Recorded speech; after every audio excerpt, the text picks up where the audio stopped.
Good evening. I'm Annabelle Seldorf, President of the Board of Directors of the Architectural League, and on behalf of the League, I am extremely happy to welcome you here tonight for this co-sponsored program. I'd very much like to thank the Society for Ethical Culture for making their space available to us. Thank you. This opportunity for broad discussion of the expansion plan of the Museum of Modern Art has long been awaited, and I know that it will be a fascinating, civil, and dignified, and stimulating conversation. I mean that. I urge you to please sort of follow the protocol and let the speakers do their thing, and at the end, or intermittently, we'll be collecting cards with questions that you may have. With that, thank you very much for being here. Good night. Hi, I'm the second of three welcomers. Thanks, Annabelle. I'm Vince Pola, the board president of the Municipal Art Society. On behalf of the many MAS board members here tonight and the MAS team, we're so honored and pleased to join the AIA and the League in presenting this evening's discussion. And I'd also like to thank Rick Bell and Rosalie Gennaro for their hard work in pulling this together. Tremendous, you guys. And also thank Rhonda Wist from MAS for her efforts. Of course, cultural institutions are essential for the well-being of our city. They symbolize the best of New York, our creativity and dynamism.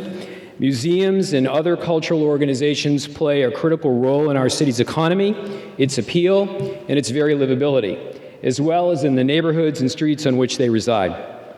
For over a century, MAS has been focusing on the effect that architecture, design, urban planning, and preservation can have on the quality of our streetscapes and our neighborhoods. So in that tradition, we are pleased to be joining the other presenters tonight in welcoming this important discussion on MoMA.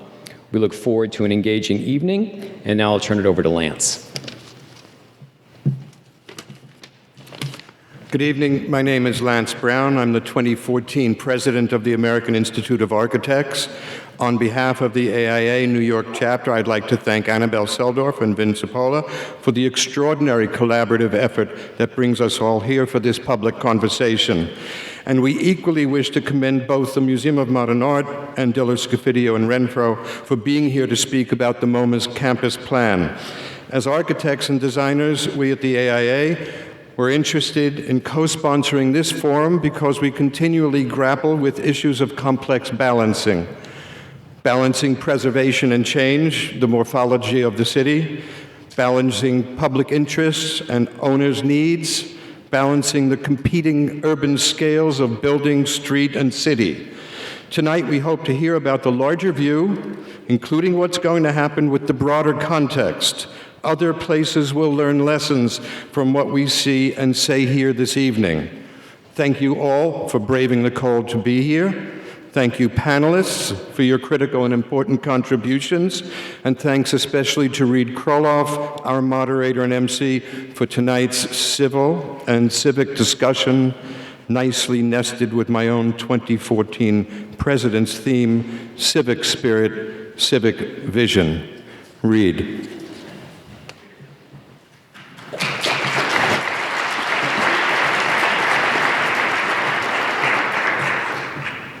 Hello, and thank you all for being here tonight. This event has been organized to create an opportunity for thoughtful, respectful conversation. Yes, you heard right. I know a lot of your parents. Thoughtful, respectful conversation about both the immediate issues at hand, the expansion of the Museum of Modern Art and the fate of the former American Folk Art Museum building, and also some of the larger issues that those two activities portend. On behalf of all of us, I want to thank, and that means all of us here tonight, I want to thank the Architectural League, the Municipal Art Society, and the American Institute of Architects New York chapter for making this evening possible. And in very short order. This was a lot of work by a number of people in a tight time frame, so we really do appreciate everything that they've been able to do for us. I also want to thank the Museum of Modern Art and Elizabeth Diller of Diller, Scofidio, Renfro Architects for participating. Tonight's proceedings are being filmed. You can see that guy right there and others. There's another guy over there. They're good looking and they have cameras. And will be available shortly after this program. When you're not watching the State of the Union, you can rewatch this on any of the sponsoring institutions' websites. The format tonight will comprise 3 distinct but interrelated activities. First, we will hear briefly from representatives of the Museum of Modern Art, followed by Liz Diller, with a condensed version of the MoMA expansion plans that were released earlier this month. That will be followed by a panel discussion among 5 experts gathered by tonight's sponsors. Finally, Ms. Diller and Mr. Glenn Lowry of the Museum of Modern Art will join the panel and me as we consider a series of questions that are submitted by you, the audience, during the architectural presentation and the panel discussion. So while the folks are up here talking about MoMA, the expansion plan, and are on the panel discussing that afterwards, we're hoping that you will be formulating... I guess I'm done. I must have run over. We're hoping that you will be formulating questions that we will gather from you. There will be a series of ushers in the aisles to gather, there we go, to gather up your questions from you and bring them up to the front. Those questions, we want you to write them after listening to some of the activities tonight. We want you to put your name on the cards, which we will read as we ask the questions, because we really want full transparency here. The questions are not being done in advance. They're going to be collected now and used this evening. So please write neatly, because I'm going to have to read them. And please do sign them, and I will call your name out. As we all know, MoMA's expansion proposal has engendered significant controversy. That's why we're here tonight. And I'd be surprised if emotions weren't running reasonably high among the members of the audience. And as the moderator, it'll be my job to keep our conversation relevant, impersonal, civil, and focused. I am not going to hesitate to interrupt a speaker if they're taking too much time, if they go off into the weeds with what they're talking about, or if for some reason I think it's straying too close to an attack. I certainly have no intention, however, of leeching the energy or the sound out of this evening's conversation. But I want to remind everybody that it is a conversation that we're here to enjoy tonight, not kickboxing. We're here to teach, and I hope learn together. And so enough for me for the moment, and on to our presentation. I'd like to ask you to help me welcome Glenn Lowry, director. Glenn, just in time. This is how you know the difference between moderator and director.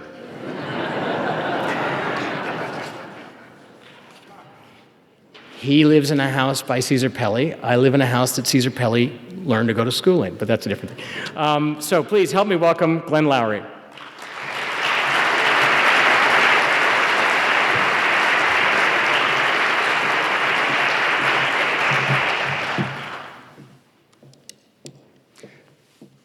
Thank you so much, Reed, and I want to add my thanks as well to the organizers of tonight, the Municipal Art Society, the Architectural League, and the AIA, and to all of you who ventured out in the cold. I was worried nobody was going to come.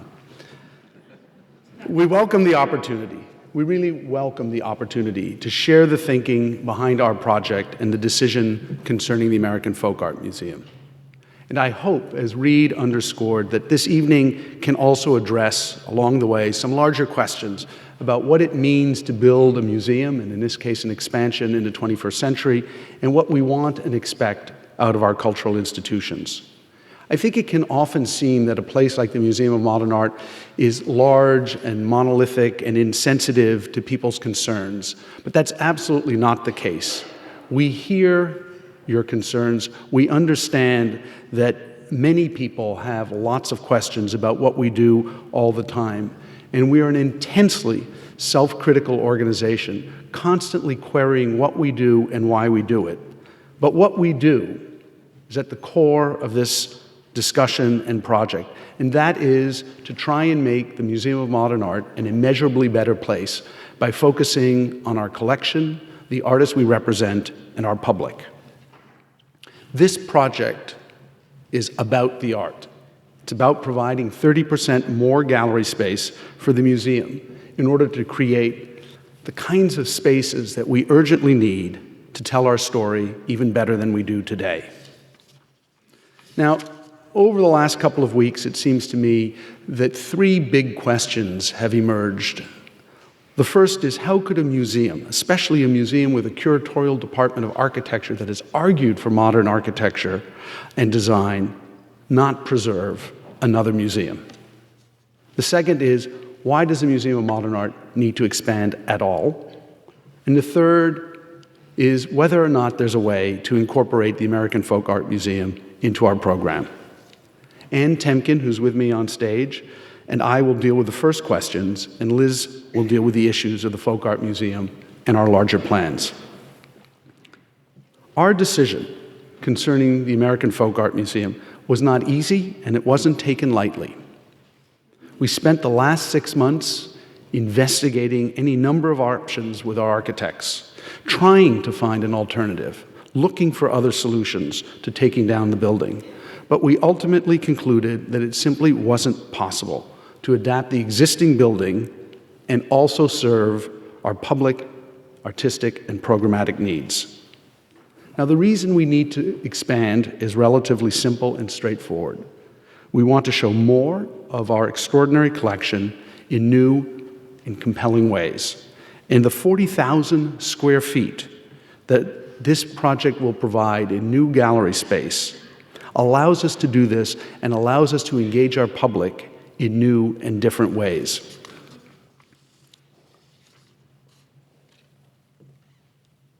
Now, we also recognize that there are a number of issues with our existing building, from the austerity and compressed space of our lobby to the circulation around the museum and in the galleries that require attention and need to be addressed. And this project also looks at how to make the existing campus of the museum even better than it is.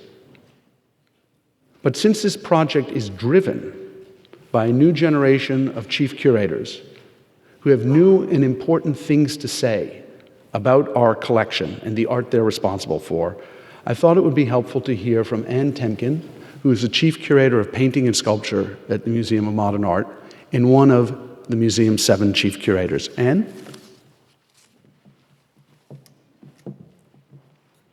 Thank you, Glenn. Thank you, everyone. I'm here speaking on behalf of the curatorial staff, and simply want to say that among ourselves, we feel our greatest responsibility, very simply, is to share with the public the collection of the greatest museum of modern and contemporary art in the world. And since our founding, that mission has always had 2 prongs. It's to show the art of the past, initially the very recent past, and the art of the present day, the present moment. That's a double job that obviously gets bigger and bigger as time goes by. We are committed to showing the canonical icons that make every Art History 101 textbook and that are beloved treasures to visitors from all over the world. But at the same time, we, and Glenn mentioned, it is entirely a new generation of curators, have more than a linear narrative in mind as we work. We don't see the history of modern art as one history. We see it as multiple histories, and that there are a network of moments and places about which we have to tell the story, not just one. For example, there's Latin America, Brazil in the 1950s. And by the way, all the works that I'm showing now are works in the collection that have been built up recently and since 50, 80 years ago. Japan in the 1950s and 60s, work that was featured in our show on Tokyo last year. LA, African-American artists there in the 70s doing maverick work, largely unknown. In New York until the show at MoMA PS1 last year, Now Dig This. Feminist art of the 1970s, deeply collected by us maybe 30 years later, but now a very strong part of the collection. All of these are pockets of art history that need to be shown, not instead of, but beside the pictures that come to mind most immediately when people connect with MoMA. In addition to broadening our territory, we also have to dive deeper into it in terms of what we show. You may remember the ABEX New York show of 2010.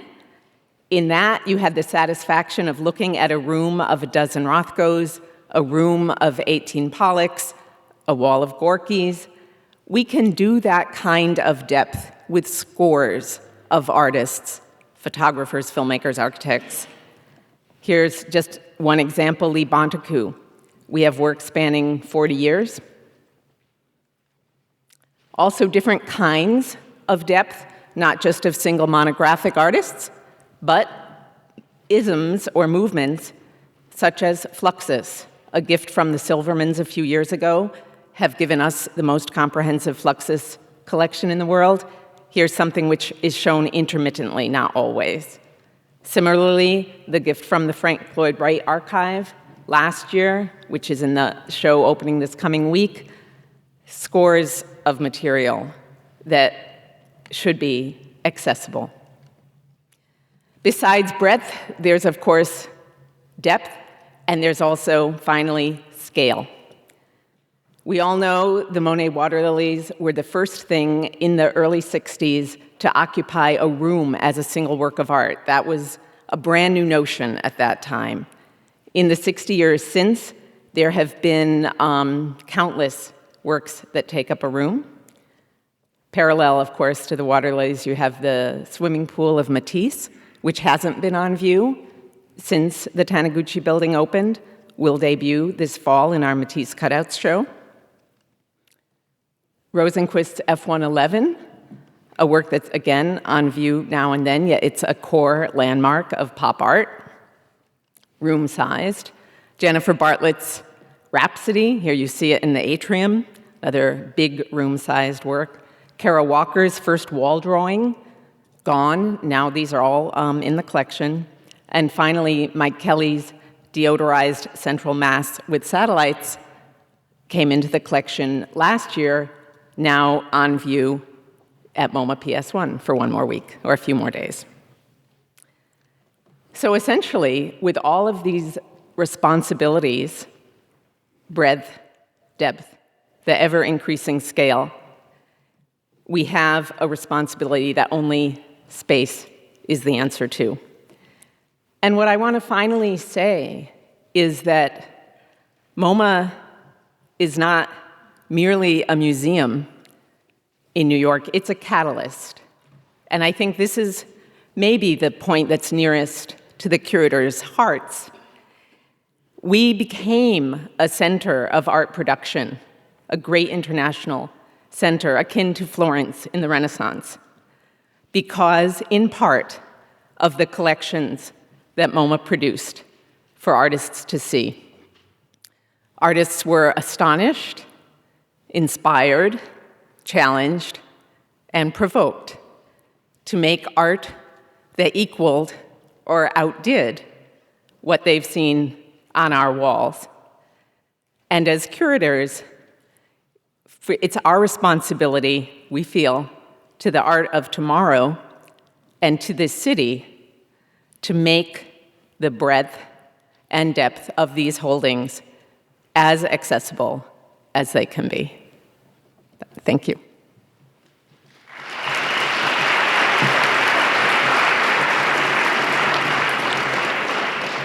So Reed has the enviable task of keeping us all on time, and I noticed him flipping the 2-minute warning.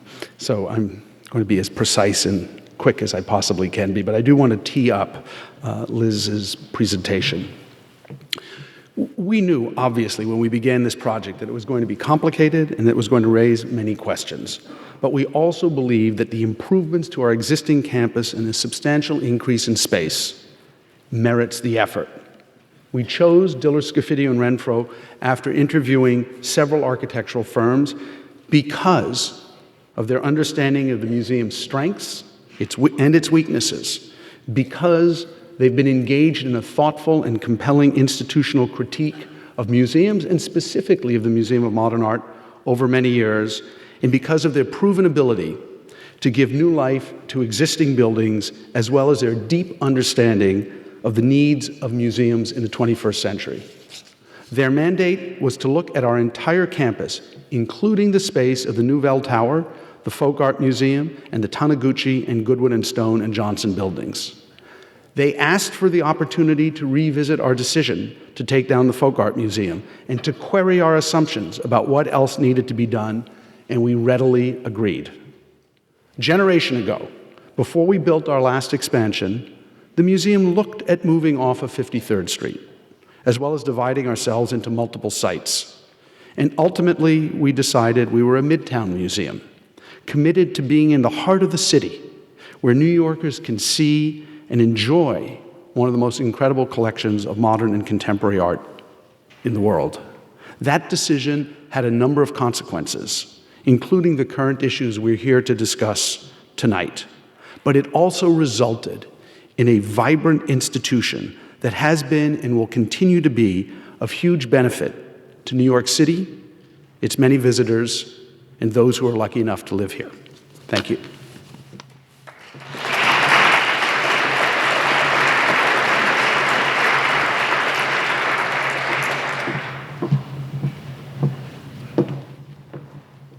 Okay, I think I'd like to keep a little art up.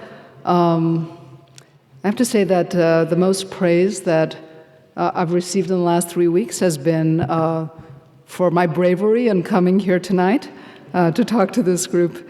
I want to thank the hosting organizations for collaborating to do this. It's important to have an opportunity to, when something is fresh as this, to be discussed publicly.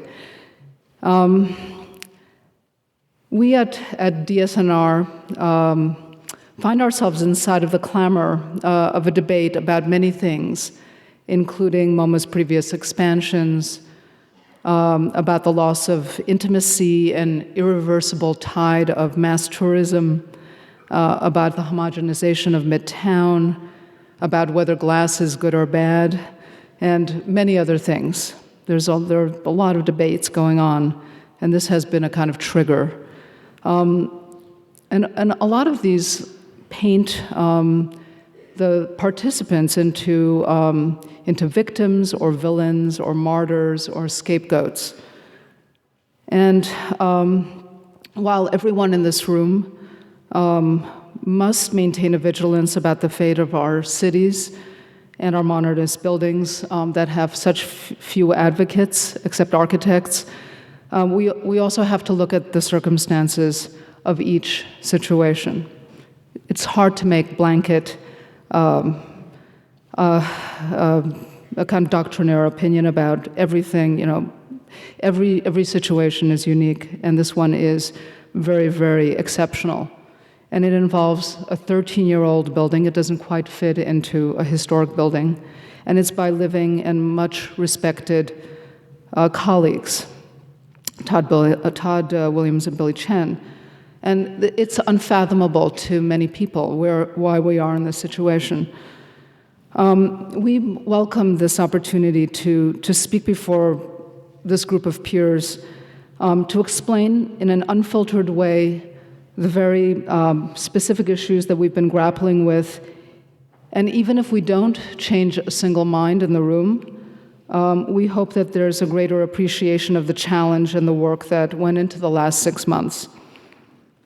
First, I want to just clarify the timeline again. Glenn mentioned it. MoMA invited us into the discussion about the expansion several weeks after their announcement of the Folk Art Museum demolition. And the project was to involve the two sites, the Heinz site, the Folk Arts Museum, and a broader look at MoMA, especially the ground floor. And at our interview, we stated very clearly that we were unconvinced by the decision to demolish the building, and we would not accept the project, the commission, unless we could explore the viability of saving the building in full or in part.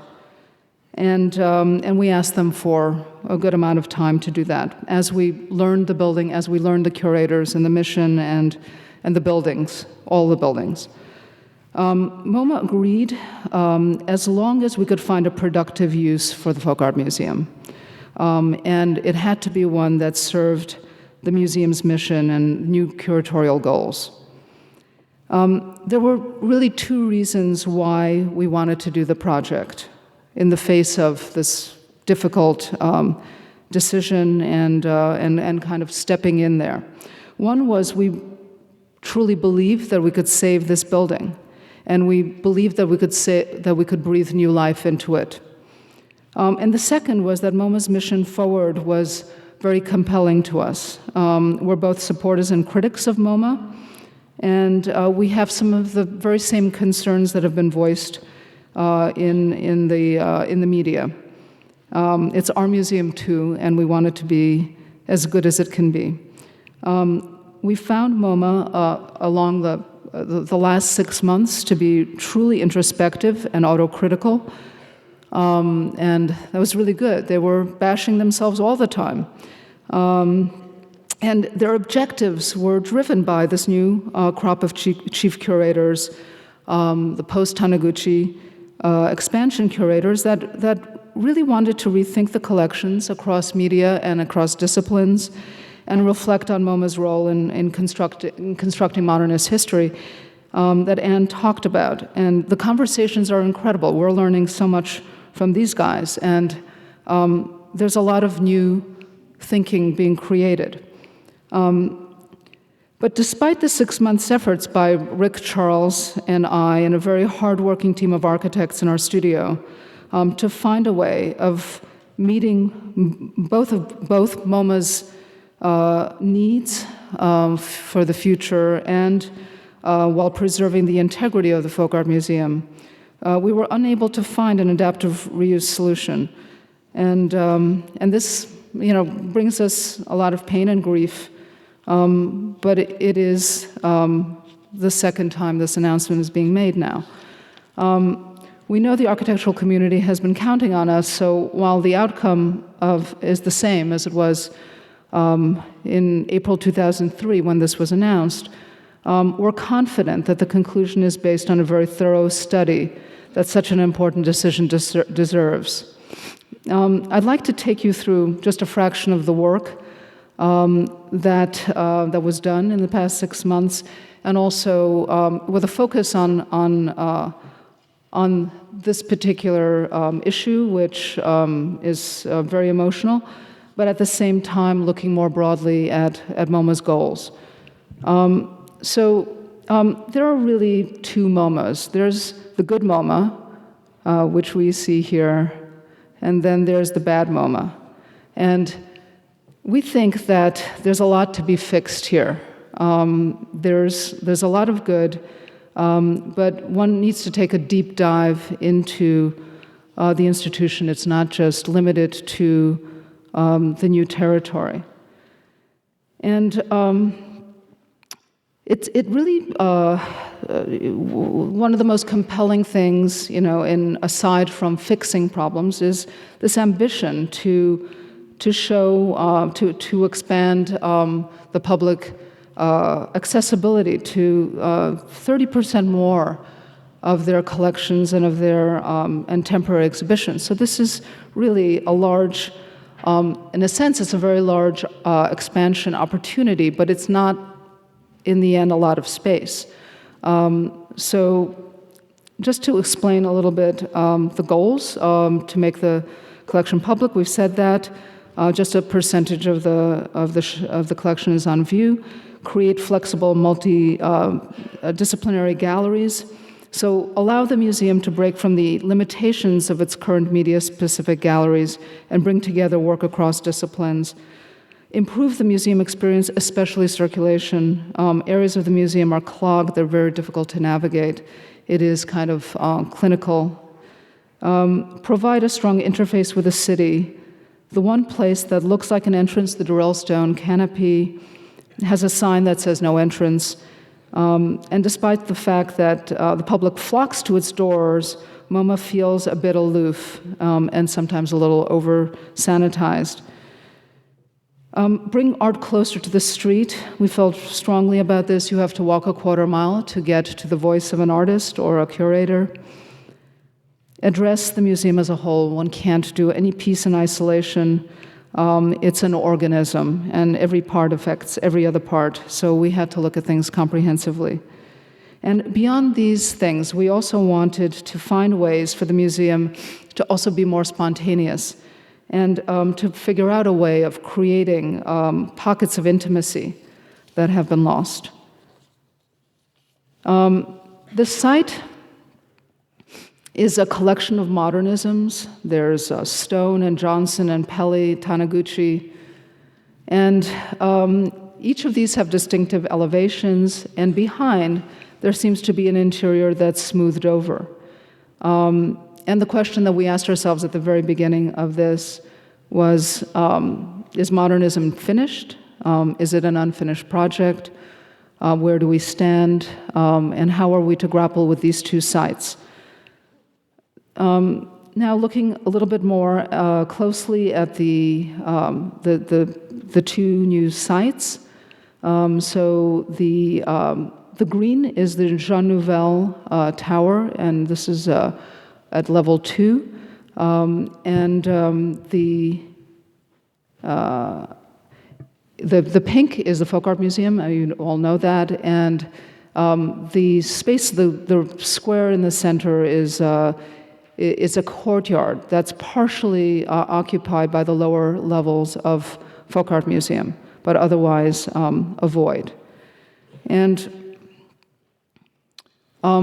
looking more specifically at the Heinz site, there are 3 levels: level 2, 4, and 5, which are consistent with the MoMA collections levels. And the ground floor at Heinz is inaccessible to this expansion, so it's all occupied by Heinz program. And this is really important in the circulation. So it's mindful, I just want to show you one detail. It's important to see this. The neck of this building is 45 feet wide, which is quite restrictive. And we have been protecting as much space for flexible exhibitions here as possible. 45 feet is just about the size of a gallery, and it's impossible to stack 2 galleries wide. So this leads to a lot of technical issues and problems with circulation. One thing that we knew from the beginning was that we wanted to have a very distinctive language for the new space, for the new galleries. We're not committed to specific language here, but we wanted to cross a threshold and walk into something different, so that this notion, the tendency of smoothing over the histories was not to be done. And this was quite important. Now, these are the public levels of the Folk Art Museum. And the size, you could see the size and the configuration of the floor plates are very challenging here. The programming for a modern and contemporary art museum could not be more incompatible, in a sense, with a building that was conceived for folk art. So as we started to think about what we're going to do here and how we're going to interpret these sites, we knew that it was impossible to do a preservation. We just knew because of circulation issues. We wanted to do an adaptive reuse, and we asked ourselves the question, well, what are the character-defining features of this building? That is, what makes this building this building? One is the white bronze facade, and that many people have talked about, and something very, very different on the street. Ironically, the facade is no less opaque than the Taniguchi next door, which appears to be glass. But it's, there are many kind of interesting ironies and issues that we find in the process. Another very important character-defining characteristic is the material palette and the detailing. There's clearly an effort to connect the character of the architecture here with the scale of the work that it displays. Yet another important characteristic is the vertical organization of the building, with its many stairs and voids, and the diffuse light filtering to all floors. It's the real body and character of the building. And it's also maybe the biggest part of the challenge to figure out how to adapt these, the voids and the stairs and the small and partial floor plates into MoMA's programming. Of course, the skylights. The opacity of the front facade is balanced really by two dominant skylights, one at the very top of the building and just over the central stair, and one at the back, at the rear court. As I said, preservation was not possible. The very bespoke nature of the design of the folk art, with its many sculptural stairs and multi-story voids and the partial floor plates, would have to, just generally, one cannot do it without incurring alterations. It was clear also to us from the beginning that the folk art would never fit into MoMA's gallery requirements. So we had to really take it off the table. And there was a bit of back and forth there because it was doomed if it had to do galleries on these same levels. It would just be all raised. So we pushed MoMA and requested to look at alternative programs. And they pulled back from their request for more gallery space. But they required that the new spaces, that the new creation that we would do with the folk art would be productive and a relevant part of their program. And so right from the beginning, we knew that this was going to be a dance with the building, new architecture and existing architecture. Our objective was to strike a balance between this new programming, the technical limitations of the site, and limiting impacts on the building. So it's important now to just look at the MoMA plan. This is the existing plan. The red loop you see there is basically the loop that one takes. MoMA sets up its collections galleries as blocks of chronology, and the public makes its way through the chronology from beginning to end and changes floors and continues. So with this in mind, without the Folk Art Museum, this would be the circulation from the collection. So the intention is to expand the collection. This would have to be the circulation without the use of folk art. And you could see because of the width of the space, it's impossible to make a loop. And even if we were able to, we would create more traffic jams in the galleries that were already pretty packed out. So we knew we would have to somehow bridge over the space to create the loop, and in addition to creating the loop, which could be done at the southern part of the building or slightly to the north, would have to avoid one of MoMA's, a private core of MoMA's. It could be either one of those locations, but in either way, it would have to reconcile the misalignment of two of the three floors.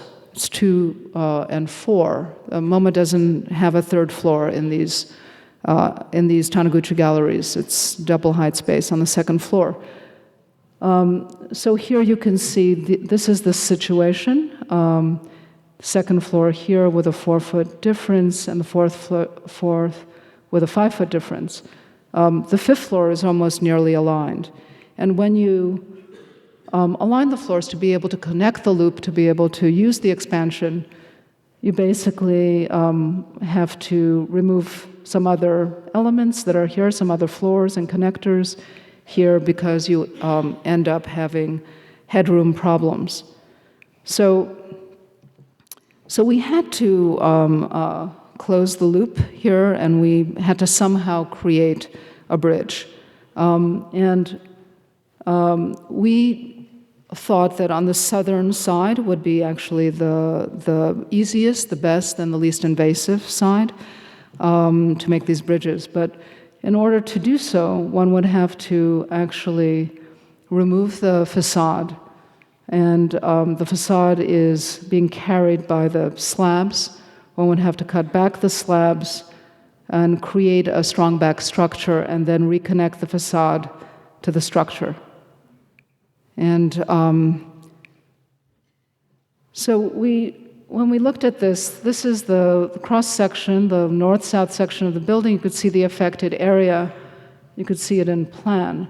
And we tried also to see if, we didn't love the idea of the prosthetic holding the facade. We looked at the back very, very closely. And the back actually produced, you could see here, the blue hatched amount of space affected, that it actually took more space. And we didn't really anticipate this so much. Part of the reason is that these back floors are supported by a rear structure that is basically hanging the slabs. So I'm not sure what that is. But nevertheless, we come back to the southern loop, which is really the best way to do this. The other thing that was very important is that we needed a core. We extend the museum by a considerable amount, and then we really have to service it by infrastructure. So aside from the horizontal circulation, we had to bring vertical circulation in and amenities and all sorts of stuff. This is the least invasive place to have put this core. And you could see the other cores are quite far away. And you need this vertical circulation to not jam up the galleries. And so the public has options. Yes. Oh my God, okay. So I'm gonna go through this very quickly. The new core can only be in this location. It's the least invasive place. And what happens with this core is necessarily it has to take away the back part of the building and the skylight. It's just what happens. Again, more of the repercussions. In order to be able to service this new expansion, we need mechanical equipment and we need art support that's close to the new galleries. And the only place for that is really the top of the building.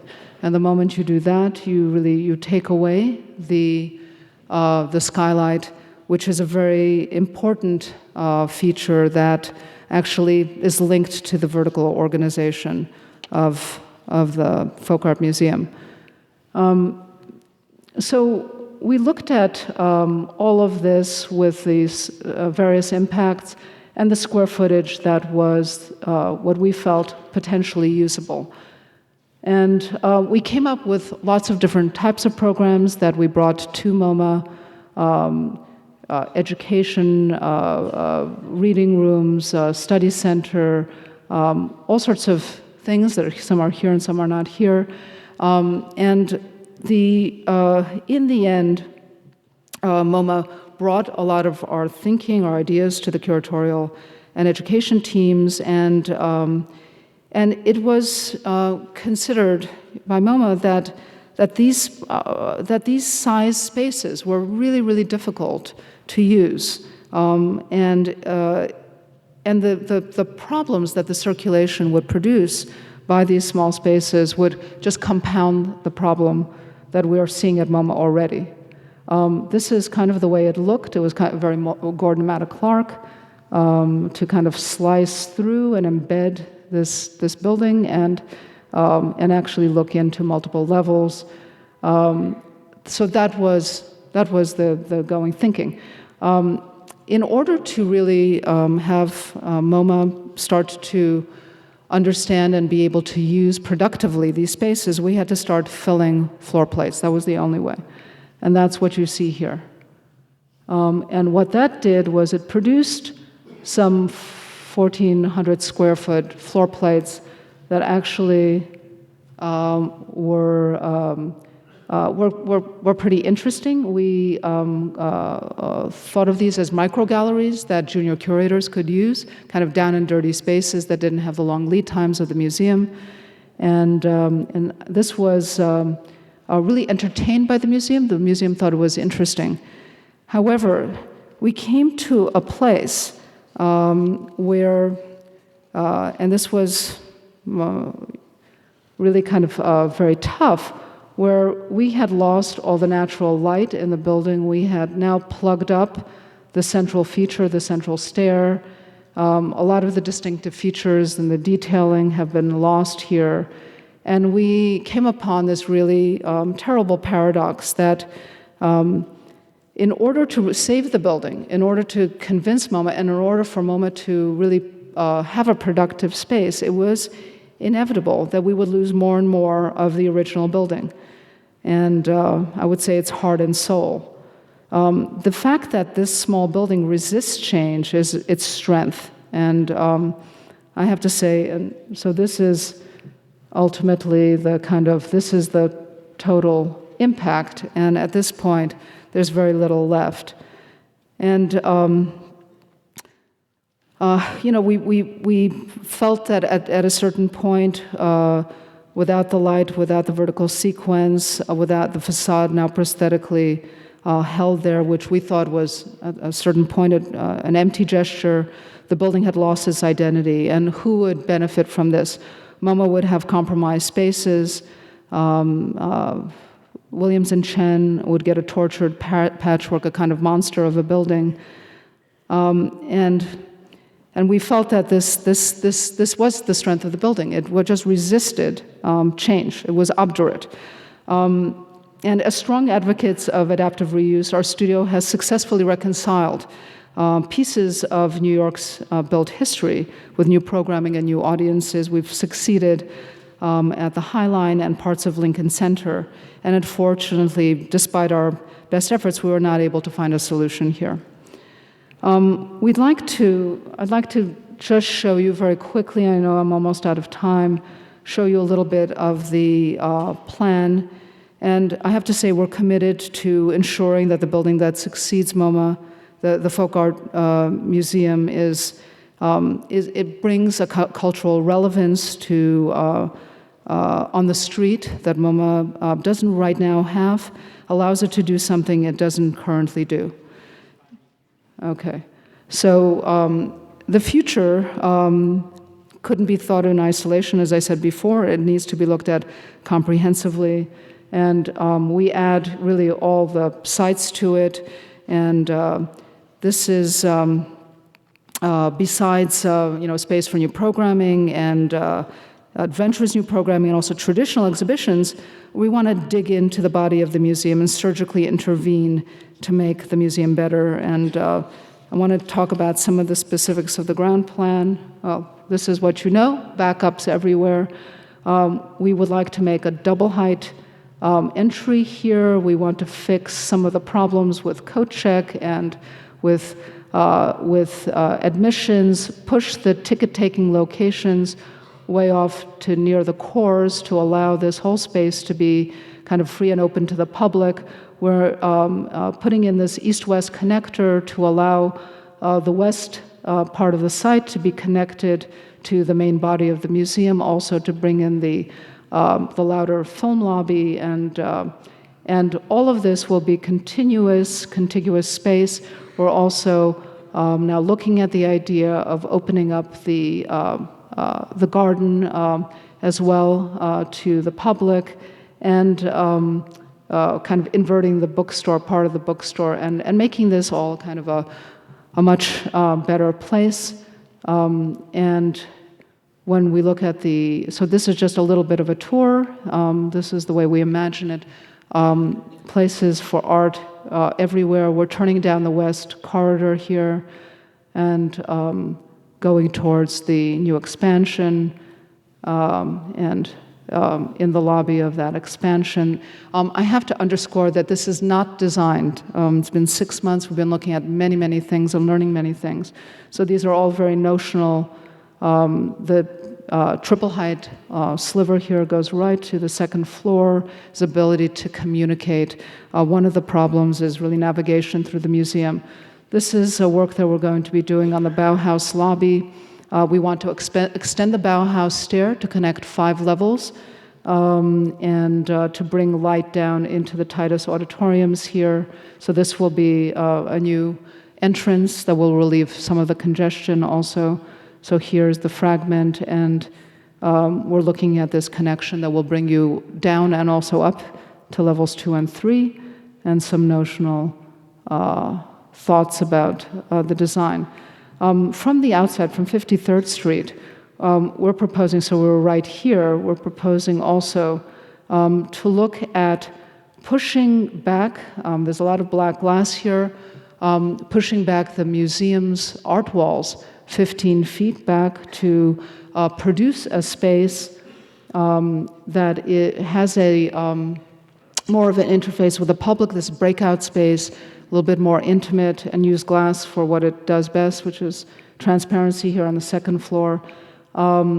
With a prominent entrance, this is just tweaking the existing. And in this site, we're proposing a space for experimental exhibitions right off of the street. This is the location of the Art Bay, and we've been called on this a lot in the press, and we don't, we have, I would say, less specific conviction about the design because it's really not designed, but we do feel strong conviction in putting an experimental space right out there, right on the street. And the way we're doing that is to bridge right behind, very close to the core, to allow as much space to come to the southern part of the site. And here are the 2 stacked spaces. Here's the bridge in back.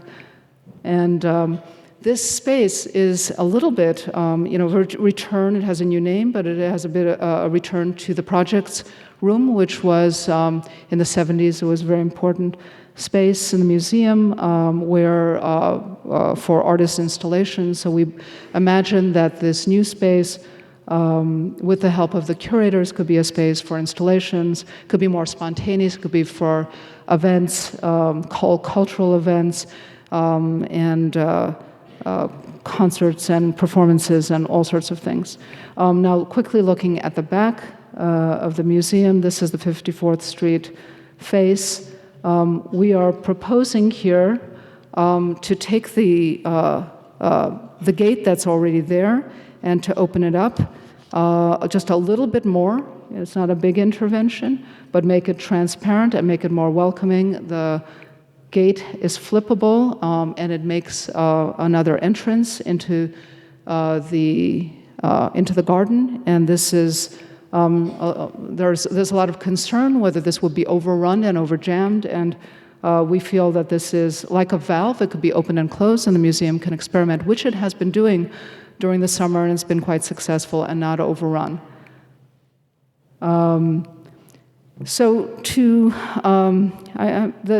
The project is very much in progress. I don't want to leave with an image because it's really not a thing yet. It's a process.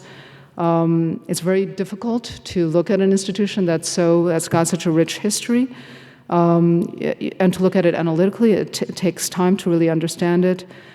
This will not be a sweeping expansion like that of Peli or Taniguchi. It's restrained and it's surgical, yet the expansion represents a significant shift in the priorities of the institution to be more democratic and more welcoming and more integrated. And we'll continue to work with MoMA's curators to envision this new comprehensive and integrated exhibition strategy and the way it traverses the entire museum, not just the western part. We'll also work on strategies to improve circulation and visitor distribution and the access to art and the diversity and quality of the visitor experience. We want to be able to make it better. Maybe making it better might involve the fourth axis, time. Could the Museum of the Future be 24/7? We'll continue to explore the strategies to bring art to the ground, to the street level, in dynamic and unexpected ways. And we'll try to retrieve some of the archaeology of the various layers of history on the site, including the Folk Art Museum. And we'll try to design for a kind of presentness of MoMA. It's the key to the singular institution. MoMA needs to be perpetually contemporary, and it needs to continually reflect on its past. And we see this forum and the kind of feedback we're getting from everyone, positive or negative, as opportunities for taking a constructive way forward. Thank you.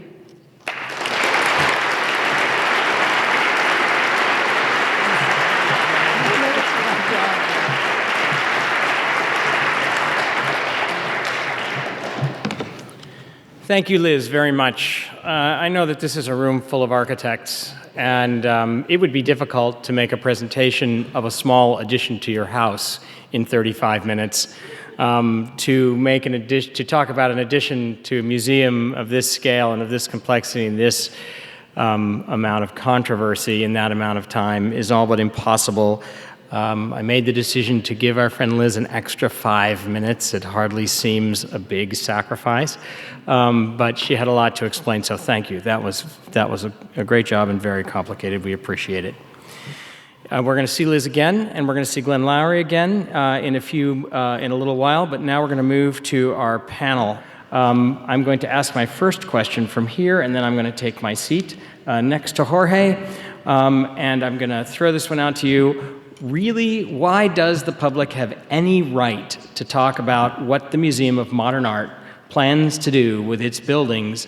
They own them, and they control their future. What constitutes the public interest in this expansion plan by MoMA? Well, I think we have a right to talk about... Let's make sure your mic is it on? Are these on? Oh, okay. Is that all right? I think... well, the right to talk about the project is, I guess, the freedom of speech. That would be the strict definition of it. But I think that the more interesting question here that's being asked is that the museum is a cultural institution. This is it's part of the city. Cities are shared objects, and all of us that live in cities have commitments that go beyond ourselves. So we enter into the public sphere when we live in a city, and we enter in it not only through discourse as we would through speech, but also through space. So the streets are public and they're shared spaces, and buildings enter into that public space as public expressions of architecture. And I think that as shared objects, what cities are they're defined by their qualities, not so much by their quantities. I think a lot of the discussion that we've been having has had to do with quantities and square footages and so on. There are a lot of cities that are the same size as New York, that have the same population as New York, that are near the water, but New York is different because of its qualities. So I think that the public has a right to talk about quality, has a right to raise the conversation about the nature of a city, about the nature of architecture, and to talk about what constitutes architectural quality. I think we start at a little bit of a disadvantage, maybe not in this room, but outside in the public sphere, because most people take an art appreciation class, so everybody sort of has, in your basic sort of core curriculum, but very few people take an architecture appreciation class. So very few people understand architectural quality or have the language to discuss it. So it's very important for us to step forward and talk about it. And it's part of our, not only our right, but our responsibility is to defend the qualities that make up both the city and the buildings in it, and its cultural institutions like MoMA. So Kathleen, let me follow up with you. What do you think constitutes the public interest in this particular expansion? If the public has the right, if Jorge is correct, if the public has the right to respond and an active role in this. What do you think their interest is in this? What is good for the public here? Well, obviously there's a lot of different ideas about what is good for the public, but I do think that MoMA, even if it is a private institution, depends on the public. We feel very much part of it. Most of us in this room engage it with great pleasure and interest. And it is right in the middle of our city. I mean, Glenn talked about how it was an important decision to stay in Midtown, to stay on 53rd Street. I think we think it's a real amenity in Midtown. And, you know, it's part of the street and part of our lives here. So I think it's terribly important. And by the same token, the Folk Art Museum was part of our lives here, and not just its facade, but its presence on the street. And I think that's why a lot of us feel quite strongly about it. When the Folk Art Museum opened in 2001, it was, as all of you remember, kind of an incredible moment. It was 3 months after 9/11, and I think we felt extraordinarily strongly about our city. We didn't know where we would all be 10, 12 years hence, but it was a kind of incredible coming together. It was also the first museum built from the ground up in New York City since the Whitney opened in the 60s. It won many, many awards. We all know it's quirky. We all know it has certain issues. It was built very much inspired by the townhouses that once lined that block. That has to do with the challenges of bringing light in, as Liz described. It has to do with it being kind of a museum about stairs. Townhouses are about stairs. But it's got an incredibly important place, I think, in our cultural history.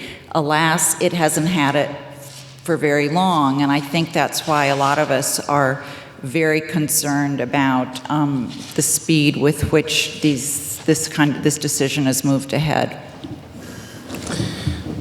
All right, Stephen, I would like to take a second question to you, a little bit different, but I'm kind of curious if you think the decision to demolish the Folk Art Museum represents a failure of architecture on the part of the original building, or is it more a failure of vision on the part of MoMA in reimagining the program of that structure? That's an easy question. There's no politics in that at all. Well, it's easy because I think the answer is no and no. It would be churlish to take the Folk Art Museum to task for not having anticipated its own institutional collapse and the fact that MoMA would be anticipating how to reuse its spaces when it was being designed 15, 16 years ago. And I think, to the second question, whether MoMA has an obligation to imagine the reuse of the building, it's a much more interesting question, but I don't think it works to talk about it in terms of failure. I think that what Liz and her colleagues have just presented to us is an extraordinary concept which responds to a feasibility study or a series of questions from MoMA. I think Liz was very articulate about the way in which those questions have been posed. What I think is interesting is that feasibility studies, as all the architects here know, are only as good as the questions that are asked. So that if the question that is asked is, find the best, most flexible, optimum use of a particular site, and tell us what that's going to be, in this particular instance, I think it's inevitable that the answer to that question is the Folk Art Museum has to be taken down. And I think Liz made that extremely clear for all of the planning reasons and the diagrams that she showed.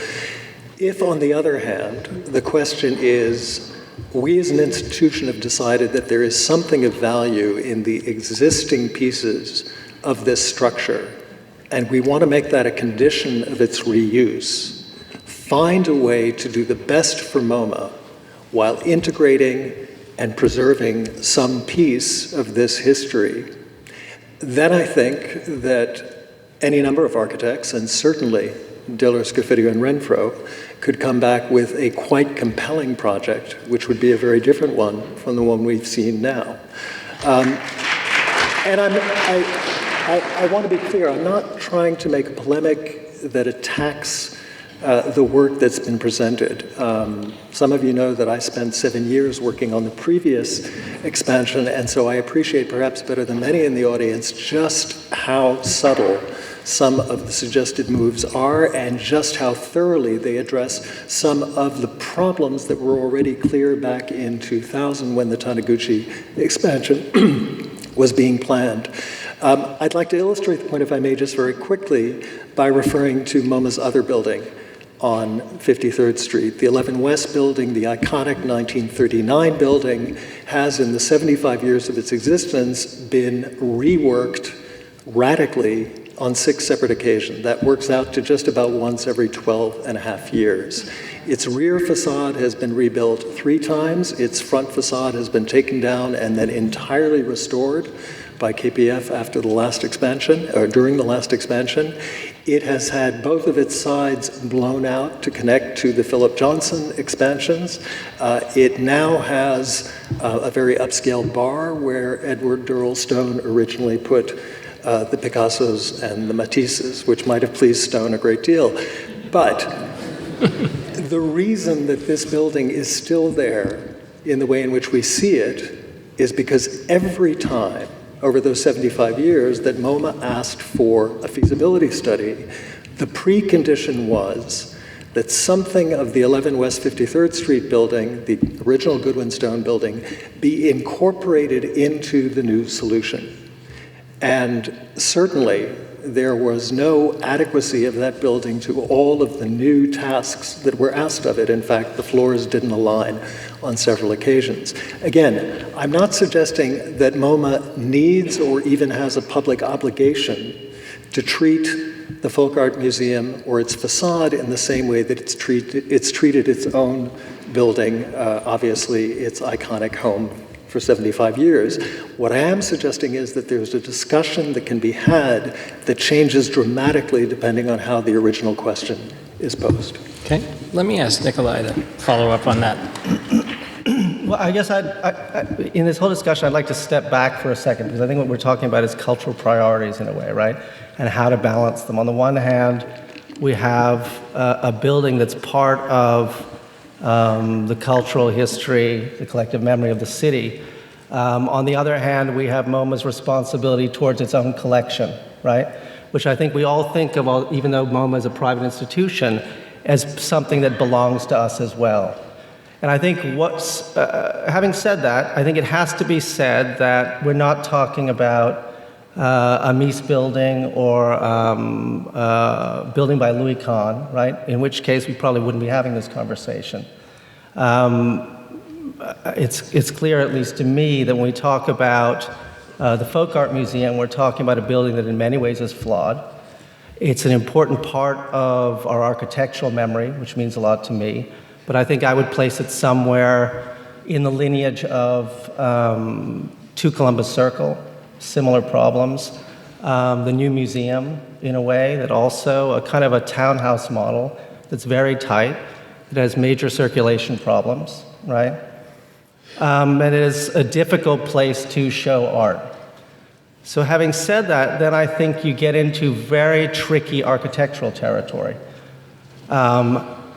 How do you retrofit this building so that it somehow can be integrated into the needs of the collection, the needs of MoMA, and at the same time respect its history? And then you get into this very kind of slippery question, which is, okay, if you need to take down parts of the building, which I believe you do, at what point do you say the building is so compromised that it's no longer a building? I've always felt very strongly against the idea of facadism, right? The idea that the facade itself could stand and the rest of the building, and I believe Todd and Billy have taken a stand against that. So now you start to look at, maybe in this case the facade is important in terms of the architectural articulation of the street, of articulating different points in history and things like that, and allowing them to stand side by side. But I think what's interesting about this problem is we are talking about something that actually can only be understood when you start to look at the architecture in real detail. I mean, in the end, it's not so much the philosophical debate and argument rests on this question of what exactly are the options and have they been explored fully, you know? And so I think that to me is a very different kind of debate in terms of it's in a way, you know, it's a conversation that I think still could go further in terms of looking at different options and what could be saved and what couldn't be. But don't you think you stray into dangerous territory when you kind of rank order the value of a building because it becomes a kind of a personal decision rather than Well, as a critic, I can't say that setting standards is a question of personal decisions. I think we set different values. We judge buildings according to certain criteria. Their function is one of them, their historical value is another, how to fit into the history of architecture is obviously important. And I think that I'm not saying in any way that this building does not have importance or value. It ties back to a kind of an arts and crafts tradition that I find, you know, that it connects to it, and it has a whole attitude that as architects, all of you know about architecture that I think has a very strong position about things. That maybe in that sense also doesn't fit into the mandate of what MoMA wants to do. But maybe that's a good thing, who knows? But I think we all have to set standards when it comes to architecture because, you know, as you pointed out, I mean, no one here is, for example, defending the alterations to the Taniguchi building, right? Fair enough. So people are setting standards already in terms of Fair enough. Karen, I'd like to turn to you. I was going to turn to you anyway with a modified version. You can feel free to jump in on where Nikolai was, but also if you would address the question, and this is sort of an extension of this. A few things that Nikolai said that I'd... Microphone. Can you hear me? Yeah, you got to be right on top of it. Yeah, there are a few things that Nikolai said that I might want to return to later, but I agree with Stephen that the word failure is a bit of a distraction in this question. I think it's really a question of priorities and, again, the framing of the problem. I mean, that's a fairly straightforward process, how you frame a problem and the values that go into framing that problem. I mean, I was very grateful to have Liz's very thoughtful presentation of their process and their thoughts and their anguished moments. And the presentation of the project unfolds almost like a mathematical theorem, and if you accept one piece, then the next piece is sort of logically progresses. But to me, one of the basic early assumptions is problematic, and once you look at that one basic early assumption, then to me you have to backtrack over the rest of the argument. And the basic early assumption that I find problematic is this idea of the continuous loop of circulation. And the scheme that was accepted by MoMA during the period of time between making the deal with Heinz to have space in the tower and the period of time they were able to acquire the Folk Art Museum, they also accepted a scheme that did not have a circulation, a continuous loop circulation. Now, maybe that's not ideal, but it was acceptable with what was available to them. And so the priority was not adjusted with folk art. And to me, that is problematic. And once you make that decision, that circulation is more important than anything else, then somehow you seem to lead down the road that, of course, we have to take down the folk art building. But I don't believe with that that earlier assumption. So you have a problem with the early assumption. Do you believe... Do you believe, as a corollary then, we'll start with you and then I'll move on. And the mathematical theorem? Yeah. Yes, as long as we're talking about mathematical theorems, that I didn't go to Latin class enough. That MoMA has some kind of specific responsibility to, Glenn brought this up actually, specific responsibility to Folk Art Museum because of its role as a collector and protector and generator of contemporary architecture. I mean, MoMA has a responsibility to the discipline of architecture. In the same way it has a responsibility to art and to photography and to film and to the other departments. I think Anne spoke about that very persuasively. So it's the broader question of the responsibility to the discipline, and it has a history of taking a leadership position. And this is a chance to take a position about something. It's about walking the walk. You collect architecture, you advocate for architecture, you are faced with an important work of architecture. What do you do with it? To say that there's only one option is not true to the spirit of the Department of Architecture within the museum, which has always consistently looked at a variety of different approaches and histories. And so it's in that way, it's not about one building, but it's about a community that has come to rely on MoMA for a leadership position, and a community that hopes that it would take a building as seriously as it's taken its scholarship about the discipline. Jorge?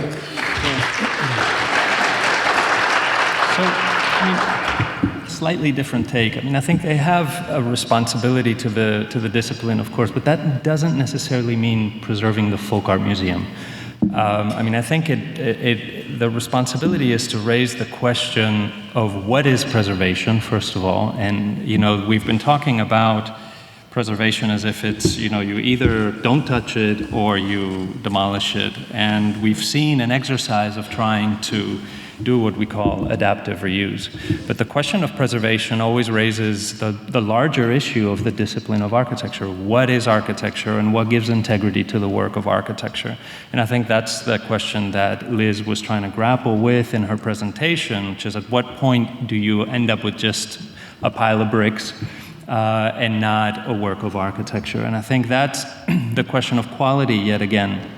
And I think the challenge here is to rethink preservation. What are we are talking about a form of preservation that's not legally bound within New York City preservation law. We're talking about how does one think about preserving the qualities of that structure that make it architecture. And I think that we have to distinguish those from the materiality of the building. It's a building that asks us to think about materiality because it's all about tactile and craftiness.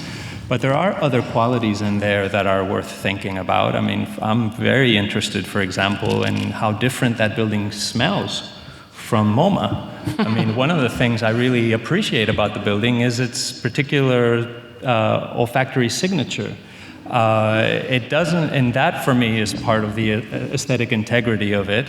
Whereas MoMA has a distinct sort of airport smell when you go in. So are there ways in which one could, for example, integrate the olfactory disruptiveness, because Liz was talking about disruption, of walking into that more intimate, smaller space and recognize how different it is from MoMA. And I think there is a level of thinking in DSR's plan to create a level of interruption in the sequence of MoMA that opens the possibility for retaining some of the qualities that make that work architecture, some of the aesthetic qualities that are not necessarily fetishistically material. And now again, I don't want to, but they're not entirely immaterial. So air is not immaterial.